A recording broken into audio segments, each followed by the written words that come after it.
সারা মাসে ডিউটি করে পাইরে কিছু টাকা, দোকান বিলার বাড়ি ভাড়ায় পকেট দেখি ফাঁকা। এত কষ্ট করি তবু সুখ তো মিলে না, বেতন বাড়ে না শ্রমিকের কষ্ট বুঝে না।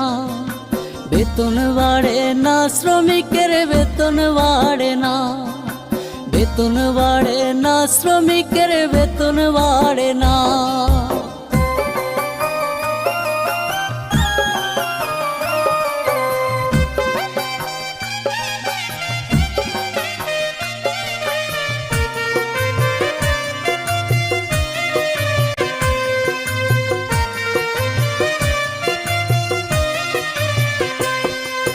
মায়ে বলে কেমন আছো ওরে আমার খোকা,